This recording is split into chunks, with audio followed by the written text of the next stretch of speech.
The United Federation of Planets is presented as the power that wins through dialogue, restraint, and moral example. It negotiates instead of invading. It explores instead of conquering. It offers membership instead of demanding tribute. The story told on screen, again and again, is that the Federation succeeds where empires fail because it refuses to use force as a first resort. That story is not false, it is incomplete, because the Federation does not need phasers to break an adversary. It does not need orbital bombardment to dictate outcomes. It does not need occupation to reshape a rival civilization from the inside out. What it has instead is an economic gravity well so deep that entry is voluntary and exit is impossible. It has a technological edge so broad that alliances with the Federation are not partnerships, they are dependencies. It has a cultural apparatus so pervasive that opposing ideologies lose coherence before they gain traction. The Federation wins by making resistance irrational, independence unsustainable, and refusal synonymous with irrelevance. The mechanism is not aggression. It is leverage compounded over time, and the result is not peace. It is capitulation dressed in diplomatic language. The architecture of this dominance is not hidden. It is presented openly, celebrated as progress, framed as cooperation. But every handshake hides a weight differential. Every treaty encodes assumptions that favor the stronger party. Every first contact plants seeds that grow into monoculture. The Federation does not impose directly because it does not have to. It changes the conditions under which choices are made, and then waits for the inevitable result. The Vulcans understood this. They made first contact with Earth in 2063, not to uplift humanity out of charity, but because a warp signature indicated a species that would soon become relevant. The relationship that followed was framed as mentorship, but the substance was control. Vulcan advisors limited human warp development. They restricted access to advanced systems. They inserted themselves into Starfleet policy, into propulsion research, into the command structure of Earth's first deep space exploration efforts. The justification was caution. The effect was dependency. By the time Enterprise NX-01 launched in 2151, humanity had been held at arm's length for nearly 90 years. Jonathan Archer's frustration with Vulcan oversight was not paranoia. It was an accurate read of a relationship structured around leverage. Vulcans controlled what humanity could build, where humanity could go, and how fast humanity could advance. Earth was not subordinated by force. It was subordinated by information asymmetry and technological gatekeeping. The partnership was unequal from the start, and it stayed that way until humanity proved capable of acting without permission. That dynamic did not disappear when the Federation was founded. It became the template. When the Federation encounters a civilization for the first time, the default framing is that of discovery and dialogue. Starfleet ships arrive in orbit, initiate contact protocols, and offer the possibility of exchange. The language is cooperative. The tone is respectful, but the premise encoded in every first contact is that the Federation is the entity with the capability to arrive, the knowledge to navigate the galaxy, and the infrastructure to offer aid or trade. The contacted civilization is the one being discovered. The power differential is established in the opening hail. What follows is not coercion in the conventional sense. It is a cascade of rational choices made under conditions tilted entirely toward Federation advantage. The contacted species is offered access to technology, medical knowledge, agricultural support, trade networks, and security guarantees. These offers are real, the benefits are tangible, but every acceptance increases reliance. Every dependency deepens the gravitational pull. A civilization that accepts Federation medical technology finds that its own research stagnates because Federation solutions are faster and more effective. A civilization that accepts Federation trade finds that its economy begins to orient around Federation goods, Federation currency, and Federation shipping lanes. A civilization that accepts Federation security guarantees finds that its military becomes obsolete, not because the Federation disarmed it, but because defending against external threats without Federation sensors, warp-capable vessels, and strategic coordination becomes unfeasible. None of this requires conquest. None of it requires threat. It requires only that the Federation be significantly more advanced and that it offer its advantages freely. The contacted civilization makes a series of individually rational decisions, and the sum of those decisions is integration. The Bajoran relationship with the Federation is instructive. After the Cardassian withdrawal in 2369, Bajor was devastated. Its infrastructure was ruined, its population was traumatized, its provisional government lacked the resources to defend the planet or rebuild without external support. The Federation did not invade Bajor. It was invited. Starfleet took control of Deep Space Nine at the request of the Bajoran government, and the justification was protection. Bajor needed security. Bajor needed economic stability. Bajor needed time to recover. The result was a Federation presence that became permanent. Starfleet controlled the station that controlled access to the wormhole. The Bajoran militia operated under Starfleet oversight. Federation officers held command authority over Bajoran personnel. Bajoran sovereignty was never formally compromised, but the practical levers of power were held elsewhere. And when Bajor delayed its application for Federation membership, the delay was tolerated, but the expectation remained. Bajor would join eventually, because the alternative was to lose access to the infrastructure that now defined its economy, its defense, and its political leverage in the quadrant. The Federation did not conquer Bajor, it made Bajor dependent. Economic dominance is less visible than military dominance, but it is more durable. A defeated enemy can rebuild, a dependent one cannot leave. The Federation economy operates at a post-scarcity level in its core worlds, but it interacts with scarcity-based economies constantly. Replicator technology, matter-energy conversion, fusion power, and automated resource extraction mean that the Federation can produce goods at a cost that pre-warp or early warp civilizations cannot match. When the Federation offers trade, it is offering access to abundance that the contacted civilization cannot generate on its own. The contacted species might possess valuable resources, unique biological compounds, or strategic location.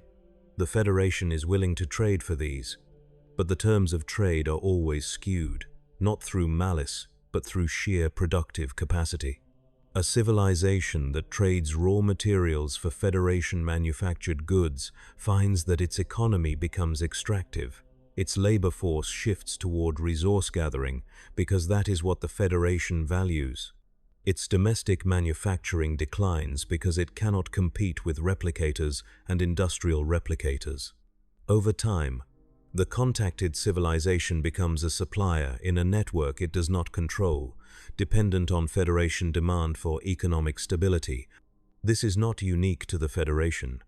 It is a structural feature of any sufficiently advanced economy interacting with a less advanced one. But the Federation presents this process as partnership, and that rhetorical framing obscures the one-way flow of leverage. A partner can leave, a dependent cannot. The technological edge the Federation maintains is not static. It is constantly refreshed through exploration, research, and assimilation of encountered knowledge. Every deep space mission returns with data. Every first contact exposes Starfleet to new technologies, new scientific principles, new solutions to engineering problems. The Federation does not steal this knowledge through force. It acquires it through exchange, through observation, through treaties that include provisions for information sharing. But the Federation is always the party with the infrastructure to apply that knowledge at scale. When Voyager encountered the Borg transwarp coil, Starfleet gained insight into a propulsion method that could revolutionize travel. When the Enterprise D made contact with the Cytherians, the Federation gained access to data on galactic structure and advanced spatial manipulation. When Deep Space Nine studied the Bajoran wormhole, the Federation acquired unique understanding of stable artificial wormhole mechanics. None of these encounters resulted in immediate technological parity with the civilizations that created the original systems, but each one expanded the Federation's knowledge base, and reinforced its position as the dominant research and development apparatus in the quadrant. A civilization that does not explore cannot keep pace. A civilization that explores but lacks the industrial capacity to iterate on discoveries falls behind. The Federation does both, continuously, at scale. The Ferengi encountered this dynamic directly. Ferengi civilization is explicitly capitalist, profit-driven, and economically sophisticated. Ferengi traders operate across the quadrant. Ferengi banking and contract law rival anything the Federation produces, but Ferengi technology lags behind Federation standards by a measurable margin. Ferengi vessels are slower, Ferengi weapons are less advanced, Ferengi industrial output is smaller. The Ferengi compensate through negotiation, cunning, and exploitation of legal loopholes, but when the Federation chose to enforce trade restrictions or sanctions, Ferengi merchants had no leverage to resist. The Ferengi response was not war, it was adaptation. Ferengi began seeking closer ties with the Federation. They pursued trade agreements that granted access to Federation markets. They aligned their economic interests with Federation priorities. The Nagus himself negotiated directly with Starfleet officers and Federation diplomats, not as an equal, but as a party seeking terms. The Ferengi retained their cultural identity, but their economic autonomy eroded. The Federation did not defeat the Ferengi, it made Ferengi prosperity contingent on Federation goodwill. Cultural influence operates on a longer timescale than economic dominance, but its effects are deeper. The Federation does not impose its ideology through propaganda ministries or re-education camps. It exports its values through presence, through example, and through the unspoken assumption that Federation norms represent progress. Starfleet officers arrive in a system and model egalitarianism, scientific rationality, and cooperative problem-solving. They do not lecture, they demonstrate. And the contacted civilization watches. Over time, local elites begin to see Federation membership as synonymous with legitimacy. Political leaders who advocate alignment with the Federation gain credibility. Those who resist are framed as regressive, isolationist, or authoritarian. The Federation does not need to discredit its critics directly.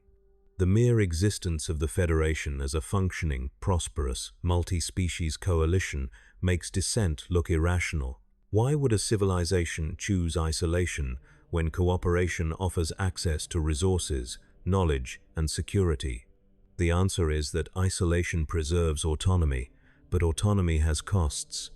A civilization that refuses Federation membership must defend itself without Federation intelligence networks, build its economy without Federation trade, and advance its technology without Federation research collaboration.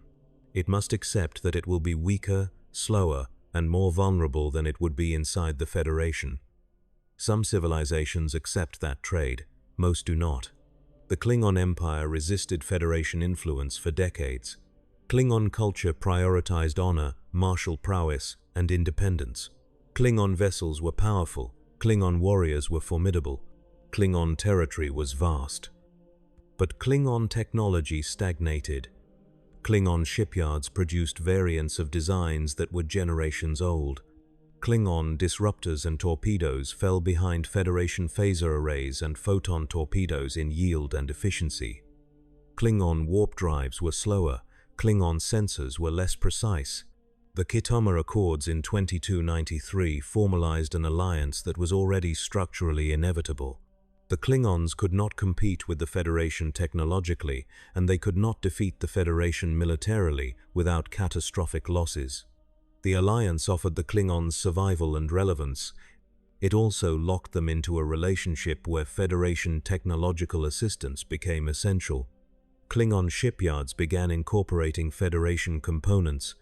Klingon defensive strategy relied on Federation intelligence sharing. Klingon political legitimacy became partially contingent on maintaining the alliance. The Klingons retained their identity. They retained their territory, but they lost the ability to act independently of Federation interests. The Federation did not conquer the Klingon Empire. It made the Klingon Empire a client. The most revealing dynamic is visible in contested border regions. The Cardassian Union maintained an adversarial relationship with the Federation through the 2,350 seconds and 2,360 seconds. Cardassian expansion was aggressive. Cardassian occupation of Bajor was brutal. Cardassian military doctrine prioritized territorial control and resource extraction.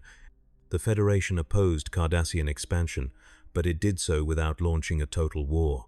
Instead, the Federation applied pressure through border skirmishes, through diplomatic isolation, and through support for resistance movements. The Federation-Cardassian War ended in 2367, not with a decisive Federation victory, but with a treaty that stabilized borders and established demilitarized zones. The Cardassian Union was not destroyed, it was contained. And containment was sufficient because the Cardassian economy was fragile, Cardassian technology was stagnant, and Cardassian political cohesion was eroding. The treaty froze Cardassia in place. The Federation continued to grow. Over time, the gap widened. By the 2,370 seconds, Cardassia was seeking external alliances to compensate for its inability to compete with the Federation directly. The alliance with the Dominion in 2373 was not a sign of Cardassian strength. It was a sign of desperation. A power that joins a foreign empire to secure its borders is not a rival, it is a failing state grasping for relevance. The Federation did not destroy Cardassia. It waited for Cardassia to hollow itself out. The mechanism functions at every scale. Individual worlds, regional powers, and rival empires all face the same structural problem. The Federation is larger, wealthier, more technologically advanced, and more politically stable than almost any entity it encounters. It does not impose itself through force because force is inefficient. It imposes itself through presence, through advantage, and through the compounding effects of every interaction. A single trade agreement is not domination. A single technology transfer is not subjugation.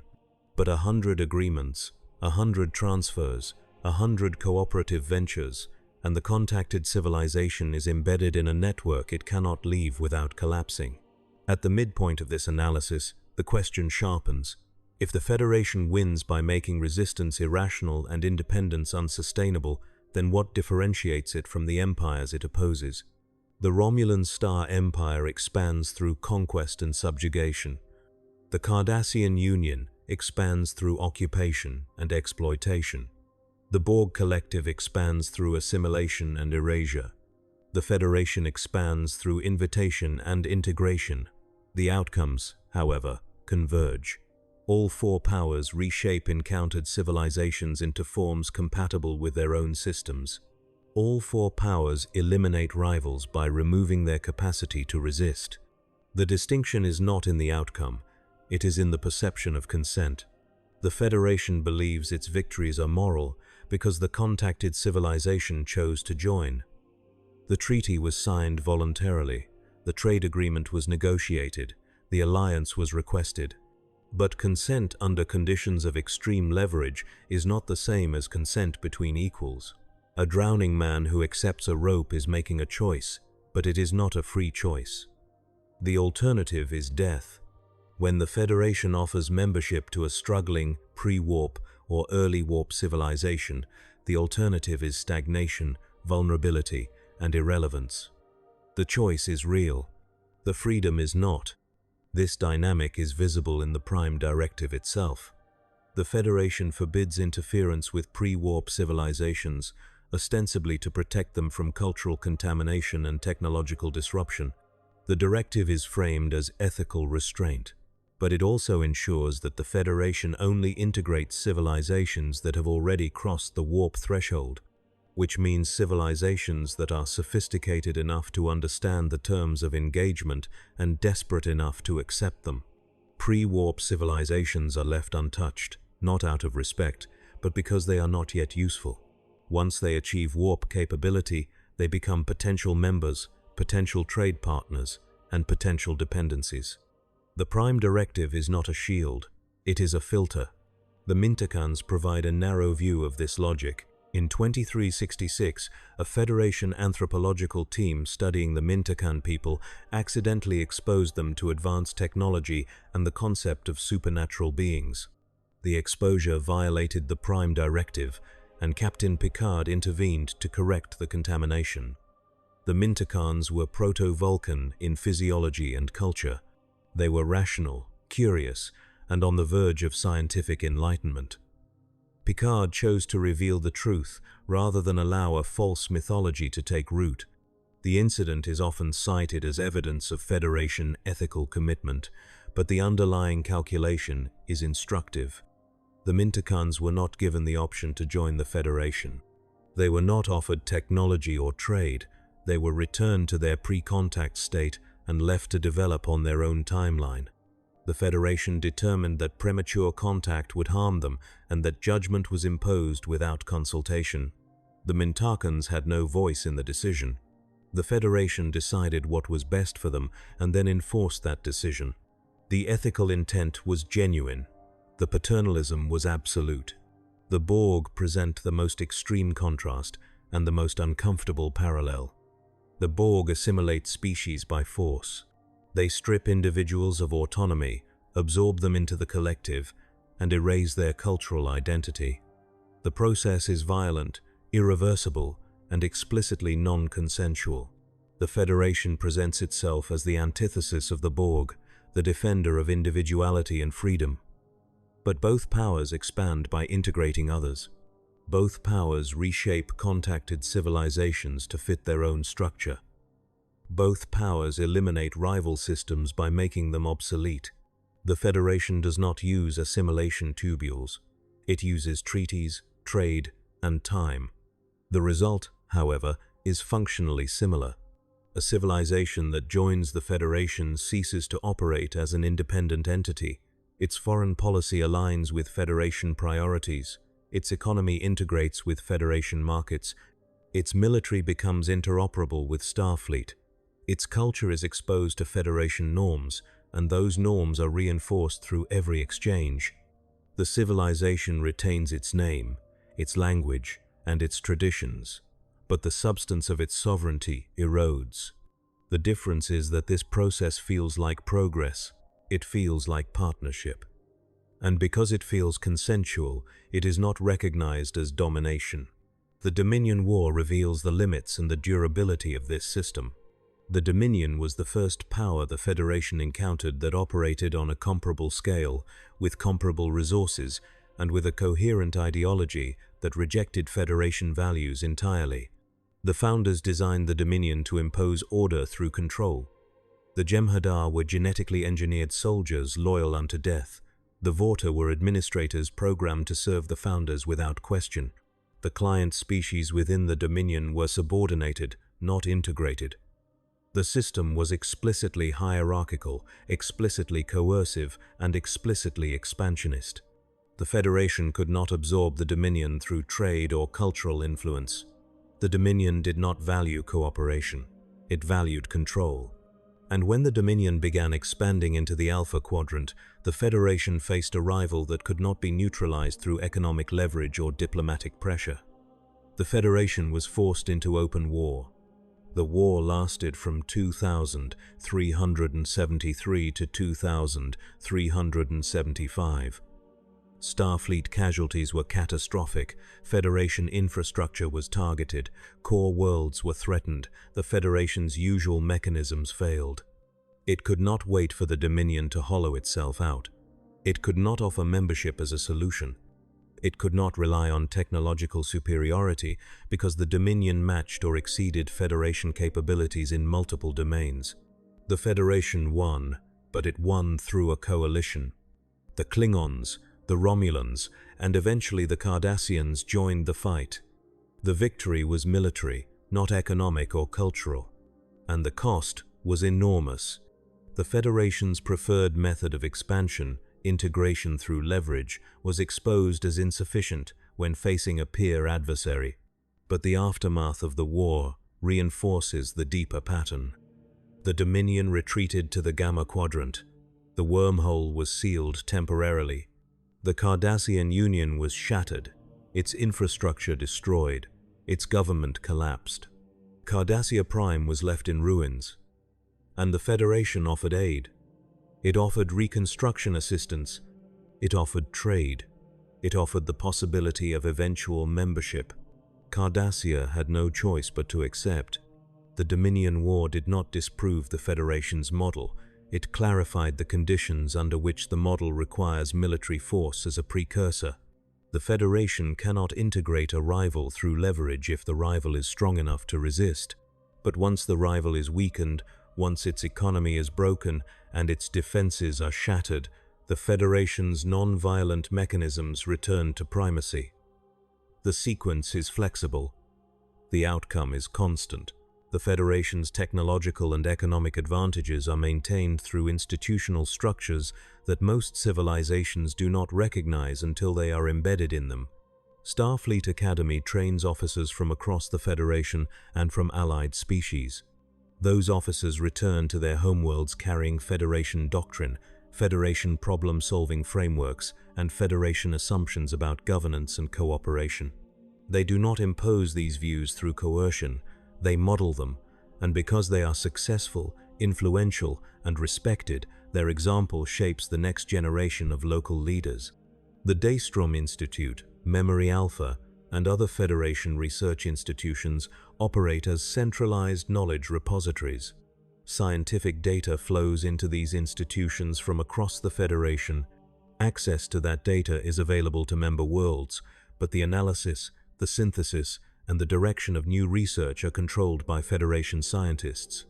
A member world that contributes data gains access, but it does not gain control. The Federation determines which research priorities receive funding, which projects receive support, and which breakthroughs are disseminated widely. This centralization creates a dependency that mirrors economic dependency. A member world that relies on Federation research institutions for cutting-edge science finds that its own research capacity atrophies. Why fund redundant programs when the Federation provides better results faster? Why train researchers locally when Federation institutions offer superior resources and collaboration opportunities? Over generations, the member world loses the ability to conduct independent research at the frontier level. It becomes a contributor to a system it does not direct. The same dynamic applies to defense. Starfleet provides security guarantees to member worlds, and those guarantees are real. Federation vessels patrol member space. Federation intelligence monitors external threats. Federation strategic planning incorporates member world defense into broader operational frameworks.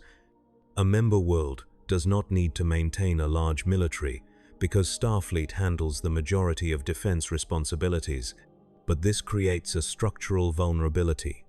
A member world that relies on Starfleet for defense cannot leave the Federation without becoming immediately vulnerable.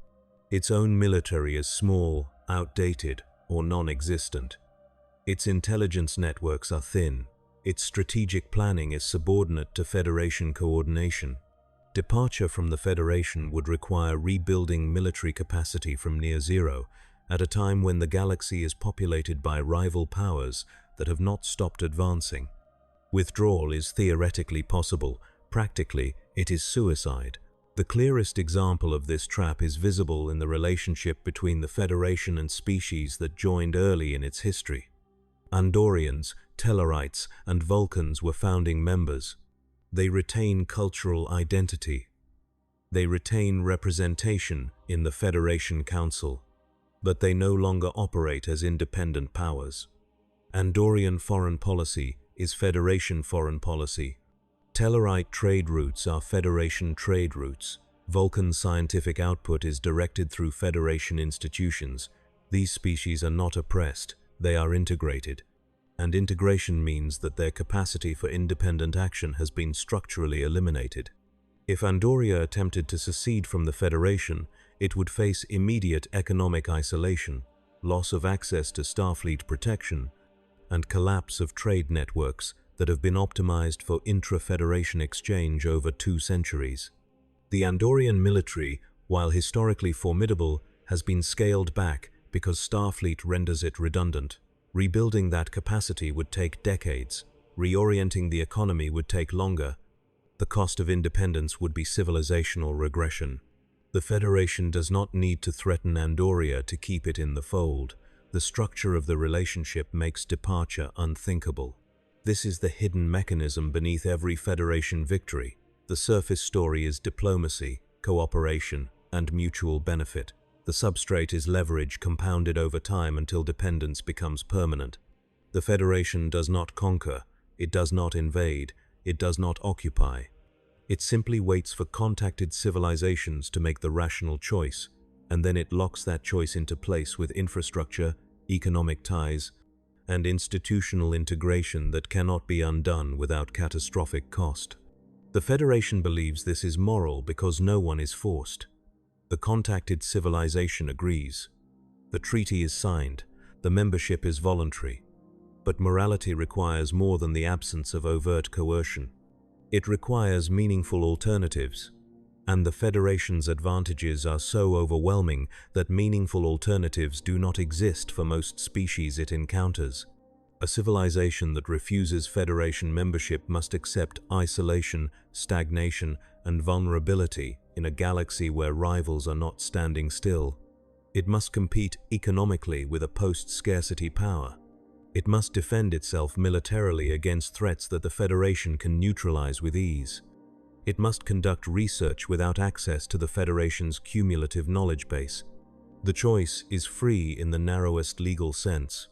In every practical sense, it is determined by conditions the contacted civilization did not create and cannot change. The question is whether this constitutes victory. By any strategic definition, it does. The Federation expands, rivals are neutralized, resources are accessed, territory is secured, threats are contained. The Federation achieves every goal an empire pursues, but it does so without the political and moral costs of conquest. It is more efficient than the Klingons, more sustainable than the Cardassians, and more palatable than the Borg. The method is different. The outcome is the same.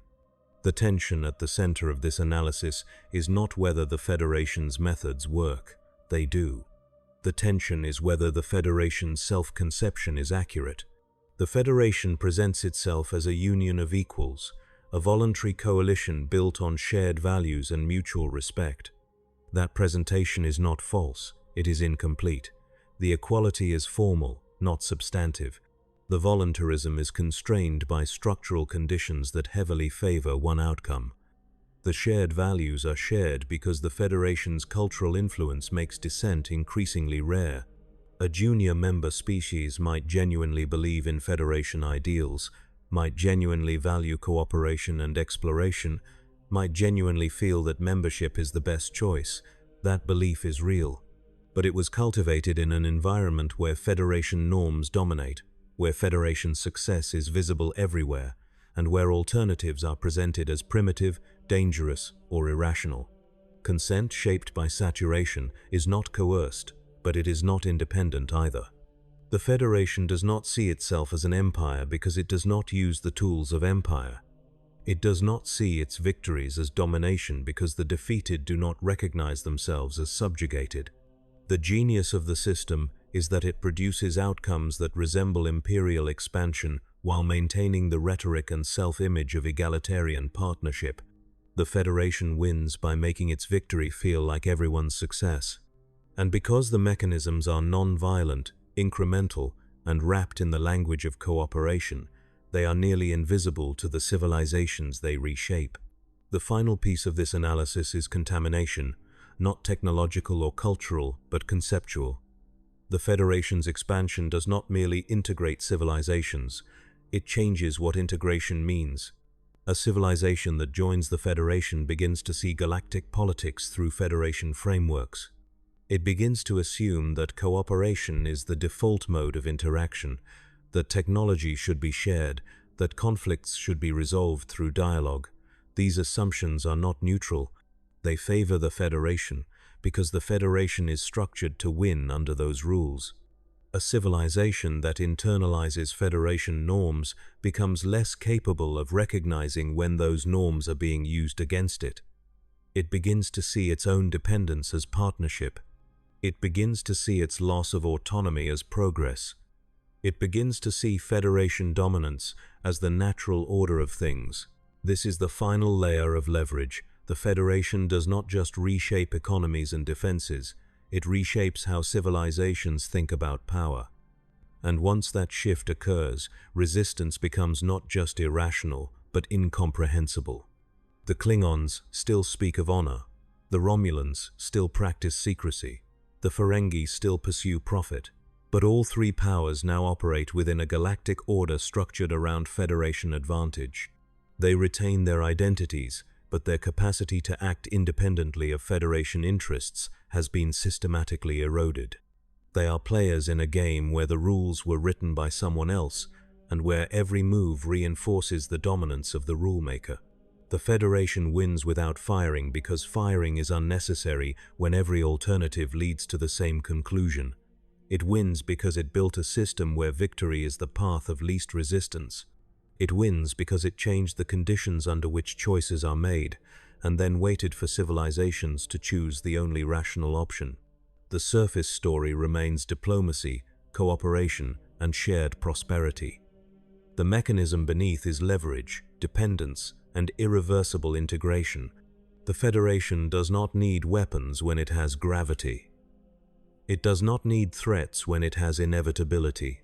It does not need conquest when every first contact, every treaty, every trade agreement, and every offer of aid tightens the structure that makes independence unsustainable. The official story was always incomplete. The Federation does not impose, it does not coerce. It simply makes refusal too costly to consider, and then calls the result freedom,